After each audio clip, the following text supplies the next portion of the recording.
हर हर महादेव। हिंदू धर्म में अमावस्या तिथि का विशेष महत्व माना गया है। खास करके मौनी अमावस्या जो कि साल की सबसे बड़ी अमावस्या है। इस दिन आप जो भी स्नान दान पूजा पाठ अपने पितरों के निवृत्त कोई भी सरल सा उपाय या नियम अपनाते हैं तो वह आपके जीवन को सुखमय और सार्थक बना देते हैं। तो साथ ही साथ जैसा कि साल 2025 में मौनी अमावस्या 29 जनवरी दिन बुधवार के दिन पड़ने जा रही है, तो इस दिन आप सभी को मौन रह करके स्नान दान करना चाहिए, तप करना चाहिए, शुद्ध आचरणों का। साथ ही जैसा कि किसी पवित्र नदी सरोवर में स्नान करने का इस दिन विशेष महत्व माना गया है। न कर पाने की स्थिति में आप अपने घर पर ही गंगाजल मिश्रित जल से स्नान आदि करके उसमें कुछ काले तिल के दाने मिला लीजिए। काले तिलों का इस दिन विशेष महत्व माना गया है। साथ ही महादेव का विशेष पूजन करिए। श्री हरि विष्णु जी का इस महीने विशेष पूजन करना अति फलदायी माना गया है। साथ ही पीपल वृक्ष वट वृक्ष का आप सभी को इस दिन सिंचन करना चाहिए। एक लोटे जल में थोड़ा सा कच्चा दूध और काले तिल मिश्रित करके आप सभी को पीपल वृक्ष के नीचे सर्व पितृदेवाय नमो नमः कहते हुए या ओम नमो भगवते वासुदेवाय नमो नमः कहते हुए आप सभी को पीपल वृक्ष का सिंचन कर लेना है। साथ ही साथ घी का एक दीपक प्रज्वलित कर लेना है। दक्षिण दिशा की ओर मुँह करके आप सभी को लंबी बत्ती का अपने पितरों के निवृत्त आप सभी को एक दीपक प्रज्वलित कर लेना है। उसमें भी आपको कुछ दाने काले तिल के अवश्य से ही मिला लेने हैं, क्योंकि माघ महीना है जो कि सबसे शुद्ध और पवित्र महीना माना जाता है। इस महीने दीप दान करना और साथ ही मौनी अमावस्या है तो यह तो सर्वश्रेष्ठ दिन माना जाएगा। इस दिन आप सभी को महादेव के मंदिर में अपने घर के मुख्य द्वार पे माता तुलसी पर इस प्रकार से आप सभी को दीप दान करना चाहिए। साथ ही अपने रसोई घर में जहाँ पे भी आपके जल का स्रोत है वहाँ पे पितरों के निवृत्त आप सभी को दक्षिण दिशा की ओर मुँह करके एक लंबी बत्ती का आपको घी का दीपक प्रज्वलित कर लेना है। इसके साथ ही साथ जैसा कि इस दिन आप सभी को अपनी क्षमता सामर्थ्य के अनुसार दान करना चाहिए।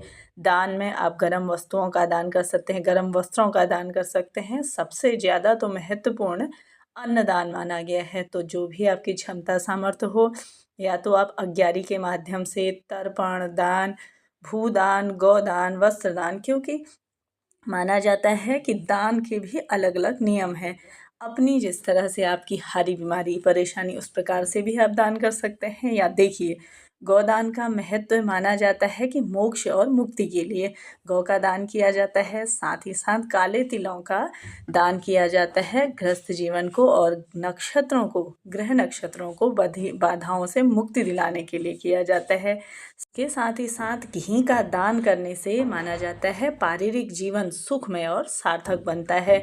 इसके साथ ही साथ आप अगर चांदी का दान करते हैं तो चांदी का दान माना जाता है वंश वृद्धि के लिए और साथ ही पुत्र पौत्र जीवन को सुखमय और उनका भविष्य उज्जवल बनाने के लिए किया जाता है। तो इस प्रकार से कई चीज़ें हैं, लेकिन आप अपनी क्षमता सामर्थ्य के अनुसार सरलतम तरीके से भी दान इत्यादि कर सकते हैं। अपने पितरों के निवृत्त करना चाहें तो उस दिन आप सभी को तर्पण श्राद्ध इत्यादि किसी पवित्र नदी में आप सभी को उनके निवृत्त जल अवश्य से ही देना चाहिए। साथ ही साथ आप पंडित जी को अपने घर पर बुला करके एक समय का भोजन करवा सकते हैं। ना करा पाने की स्थिति में भी आप सभी शुद्ध सात्विक जैसा कि कच्चा अनाज, एक समय का सूखा कच्चा अनाज, दाल, फल, दक्षिणा इत्यादि उसमें रख करके उनके घर को अवश्य से ही आपको भिजवाना चाहिए। नहीं तो कोई ज़रूरतमंद हैं जिन्हें इसकी ज़रूरत अत्यधिक है, जैसे गर्म वस्त्रों का दान आप कर सकते हैं, छाता इत्यादि का दान कर सकते हैं। साथ ही साथ जो भी आपसे बन पाए किसी भूखे ज़रूरतमंदों को भोजन करा सकते हैं, या कुछ लोग पूड़ी खीर इत्यादि बना के अग्यारी के माध्यम से भी अपने पितरों को देते हैं। तो इस प्रकार से कई नियम हैं। आप सरलतम तरीके से जो भी नियम आप बन सकते हैं, जो भी आपकी शारीरिक क्षमता अनुसार जो हो सकता है उसे करना चाहिए।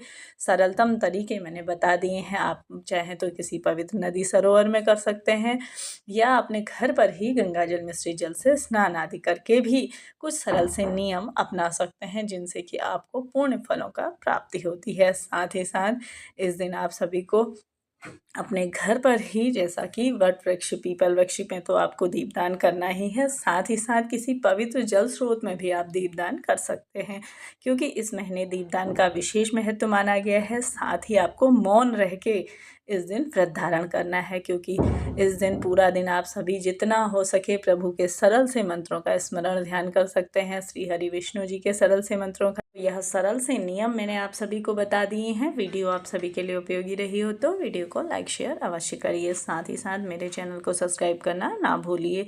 मिलते हैं अगली वीडियो में, तब तक के लिए जय श्री कृष्णा, राधे राधे।